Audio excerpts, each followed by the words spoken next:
Let's cut the fantasy. Most men were trained to lose before they even stepped onto the field. Be polite, be predictable, be available, and maybe if you're lucky, she'll choose you. But here's the uncomfortable truth. The more available you are, the less valuable you feel. And in the world of attraction, value is everything you've been taught. That love is earned by sacrifice, but attraction doesn't follow sacrifice. It follows emotional polarity. And the man who understands this, he doesn't chase, he doesn't impress, he doesn't beg for approval. He simply moves differently. Women don't become obsessed with the guy who bends over backwards. They become obsessed with the man. They can't fully decode the man who operates from stillness, while the world tries to provoke him. He's not loud. He's not needy. He doesn't rush to speak, but when he does, people listen. And when he walks away, they notice. There's a certain power in a man who knows his worth without having to prove it. You see, women are wired to chase certainty in a man. But paradoxically, they're attracted to mystery, not confusion, not chaos, but emotional unpredictability grounded in discipline, because mystery triggers imagination, and imagination fuels obsession. This is what most men never understand. Attraction isn't about what you give her. It's about what she feels when she's around you, and even more so when you're not. That's what this video is about. Not tactics, not pick-up lines, but deep psychological awareness. The kind of awareness that flips the script where you stop chasing love and start commanding it without saying a word. So if you're tired of being ignored, ghosted, or forgotten, if you've ever wondered, why does she always chase the guy who treats her worse than I do? Or why does she pull away the moment I start caring? Then listen closely, because you're not broken. You've just been taught a broken model. And today that ends. What I'm about to show you are 7 psychological triggers that get past a woman's logic and speak directly to her emotions. The ones she can't explain, the ones she can't turn off, the ones that keep you on her mind, even when she tries to move on. So pay attention, because this isn't just advice, this is transformation. Let's begin. 1. Starve her of validation, starve her of validation, feed her with depth. She's used to it. The likes, the fire emojis, the predictable DM. Damn, you're gorgeous. You're so fine. You're the most beautiful woman I've ever seen. It doesn't move her, not anymore. Not when she hears it every single day. To her, it's background noise, white static, a dopamine drip that lost its high a long time ago. And here's the part most men never realize. The more you praise her beauty, the less valuable your words become. You think you're impressing her, but in her mind, you're just another voice in a crowd that's all saying the same thing. But you don't chase the surface. You speak to the part of her. She doesn't show the world the part that's sharp, curious, guarded the part that's been waiting for someone to notice. I remember once a girl I was seeing opened up about her past. Not trauma dumping, just real. She said something deep about how grief doesn't get smaller. You just grow around it. Most guys would have brushed past it, changed the topic, tried to fix it. But I didn't.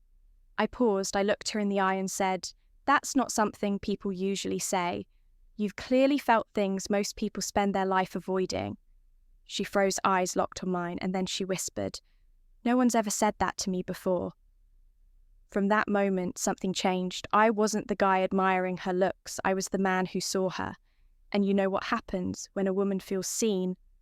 Like that, she starts to think about you even when you're not around. She replays that moment in her mind because it hit something deeper, something no compliment ever touched. That's where obsession begins, because now you're not just another admirer. You've stepped into her psyche, and that is a place most men never reach. 2. Be calm when she expects. Be calm when she expects a reaction. A reaction, you're out with her. Things are going well. There's chemistry, laughter, subtle touches, and then she throws a test your way. She flirts with the waiter, mentions how her ex still calls. Her says something like, "You're not like the guys I usually date. They were more dangerous. That moment is a fork in the road. Most men, they react, they feel the emotional shift and try to reclaim control.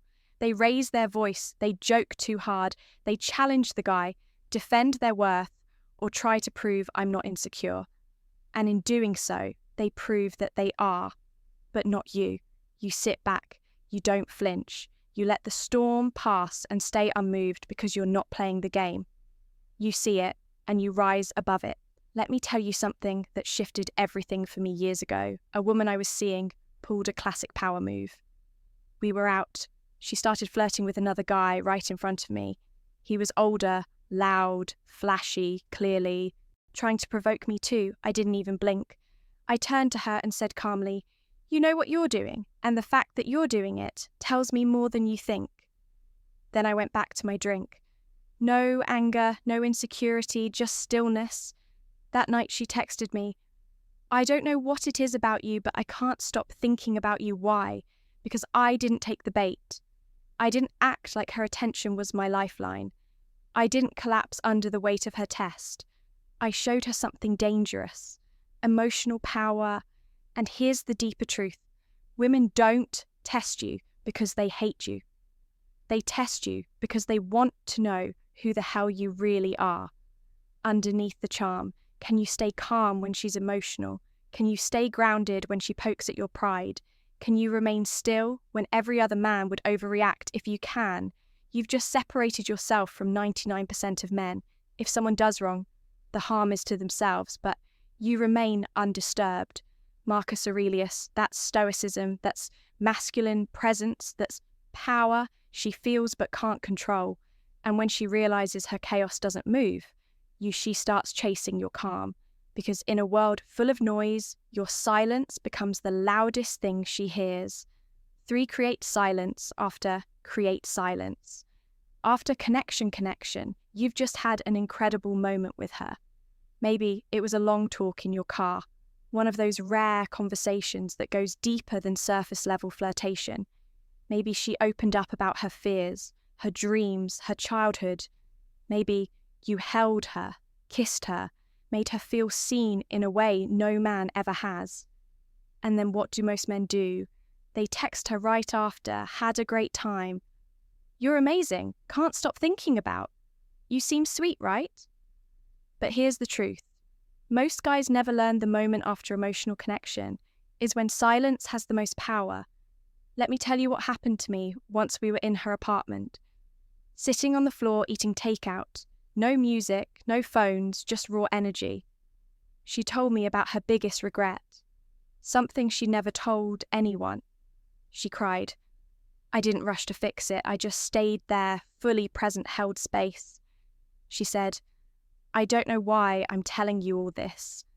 And I said, "Maybe it's because you know I'm not here to judge, I'm here to see you." She leaned in, kissed me like she wanted to be saved. And then, the next day, I said nothing. No follow-up, no check-in, no validation seeking. 2 days later, she texted, "I can't stop thinking about the other night. Are you okay? Did I say too much? What happened?" The silence amplified everything. It made her feel the weight of that connection, without me needing to remind her of it. You see, most men drown the moment in noise. They fill it with emojis and affirmations and nervous energy. But silence lets the moment echo. And here's what makes it even more powerful. Women aren't used to not being followed up with, especially after intimacy, emotional or physical.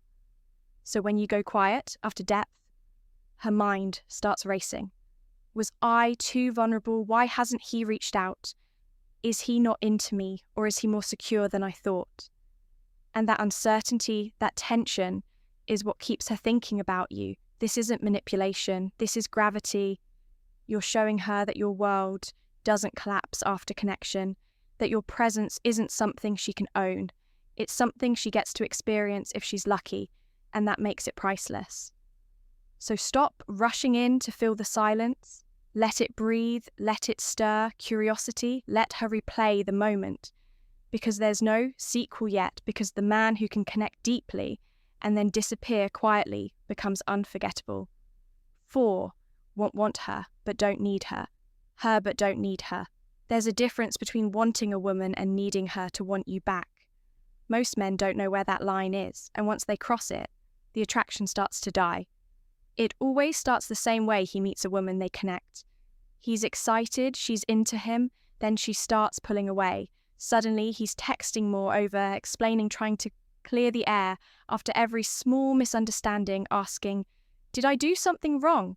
Are we still good? You've been quiet, what's going on?" He doesn't realize it yet, but he's already lost frame. The moment she senses that your emotional balance depends on her response, you've given her all the power. You see, wanting her is normal. Attraction is real, desire is real. But needing her attention, her approval, her reassurance, that's not attraction, that's attachment. And attachment repels her, let me tell you. What happened to a guy I coached once? He started seeing this woman who was into him, heavy texting every day, making plans, calling late at night. Then she got busy, slowed down, got distant. He panicked, started sending her good morning messages, long voice notes, emotional check-ins. She ghosted. He came to me confused. I don't get it. I showed her how much I cared. I did everything right. No, bro, you did what most guys do. You started needing her to validate you, and that kills mystery. Kills attraction, kills the masculine edge she was drawn to in the first place. Now contrast that with a man who operates from self-respect. She pulls away. He stays centered. She's distant. He doesn't overextend. He simply notices and adjusts. He doesn't start texting more. He doesn't start asking questions that sound like emotional begging. He doesn't chase because his emotional world isn't tied to hers. And that's what makes him irresistible. Women don't obsess over men who are scared to lose them. They obsess over the ones who could walk away, but don't the ones who want them, but only if it aligns with their peace, their mission, their standard, because that's what makes you a challenge. And being a challenge is what makes her invest more, not less. I like you, but I don't need you. If you bring peace, you can stay. If you bring chaos, I'll walk without looking back. That's the frame. That's the energy. That's how you become the kind of man she remembers long after she forgets every guy who begged to stay. 5B emotionally untouchable. There's a kind of man who walks into a room and instantly shifts the energy, not because he's loud, not because he's charming, but because he's unshakable. Women can feel it. It's in his posture, his tone, his silence. He's emotionally untouchable, not because he doesn't feel, but because he doesn't get pulled. And that makes him dangerous in the most attractive way possible. Let me tell you what women will never say out loud. They don't trust a man whose mood swings with theirs 1 minute. She's cold and he's chasing, next minute she's sweet and he's melting. He becomes predictable, reactive, weak, and the moment she realizes she can move you with a glance, a silent treatment, or a subtle shift in tone, game over. Because now she's in control, and the moment she gains emotional control, the attraction starts to fade, but you operate from stillness. She pulls back, you lean into your purpose. She gets moody, you stay grounded. She tests you, you don't react. You observe, there's this woman I once dated, smart, bold, incredibly feminine, but every now and then she'd try to stir chaos. Say something provocative, flirt in front of me, pull away just to see how I'd respond. One night she said, "I bet I could get any guy in here to buy me a drink." I looked at her calmly and said, "That's cute if you need to go ahead. Just don't forget who you came with, no anger, no insecurity, just calm dominance." And she stared at me like I'd just rewritten the rules of her world, because I didn't rise to her bait. I didn't try to win the moment. I let her feel the strength of a man who doesn't need to prove anything. That's what being emotionally untouchable looks like. It's not coldness. It's control. It's not detachment. It's centered presence. You feel everything, but nothing owns you. That's the essence of stoic masculinity. You have power over your mind. Not outside events. Realize this, and you will find strength. Marcus Aurelius, because here's what most men don't realize. Every time you react out of fear, insecurity, or ego, you chip away at the very attraction you're trying to build. But when you become the man who doesn't flinch, doesn't beg, doesn't chase you, become the man she starts respecting and desiring. And here's the kicker. When you do show emotion, when you do open up or speak from the heart, it hits 10 times harder, because now it's not coming from a boy seeking comfort. It's coming from a man who chose to open a window without ever opening the door to chaos. That's emotional strength, that's power, and that's how you make a woman obsessed. Not be emotionally untouchable with your words, but with your center.